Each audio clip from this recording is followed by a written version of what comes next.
Game, hindi pa game. Hindi mo kasi siya. Uy, yung babalaw. Oh, hindi naman babalang ah. Dito ah. Bawal to. Kasi may taga-bigay yan. Bigay mo nga sa kanya. Oo, sabi mo taga-bigay ka lang. Bango.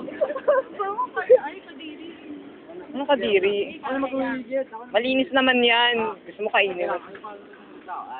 Hindi. Kasi sa pagkakamalan doon, siyempre. Sige, okay lang. Hindi na sabi lang. Pero, Ano na game na? dali lang ako! Wait lang! Jason! Anong boss? Na. One. Teka lang. Teka lang ha. Okay. Sabi mo sa akin kung okay na ha. Eh, dito ano. Dito na lang boses ko. Ganun na lang ha. Sige. Wala lang. Ano lang boses ko. Ha? Wala Wala ka. Wala ka. Ano to gagawin ko ha? Oh, sige na. Tapos sabihin mo kasi kung ready na ha. Eh, hindi na ha.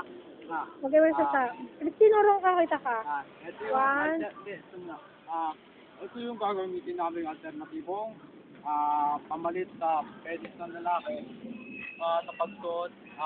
Ang aming gagawin ay kung paano pagsuot ng tama ng condom sa penis. Halimbawa, ito ang alternatibong namin pamalit sa penis. Kaya umpisa na natin. Kukunin ko yung condom. At makikita nyo, hugis bilog. Bilog. Makikita nyo, yung ibabaw niya, makikita nyo na mga ganyan. Tapos, pagsuot niyan, pipitin mo muna yung dulo. Tapos, papasok mo dito. Dulo. Kaya pinipitin yung dulo para maiwasan ang pagkabawag ng lalaki dahil pag may hangin siya, pwede mabawag ng lalaki. At kadalasan, ito yung nagiging space para labasan ng fluid. Tapos ngayon, papasok na natin yung kondo. Una yan. Tapos, isisitin natin mabuti sa pagpasok hanggang sa dulo. Yan, ayun na yung pagpasok niyan. Tapos pag napasok na, yan na siya.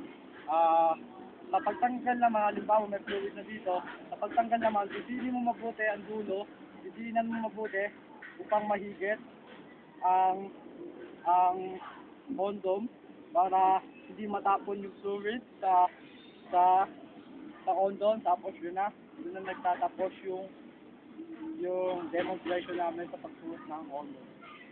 That's all. At itatapon nyo ng mabuti dahil bawal ulitin ang pagsuot.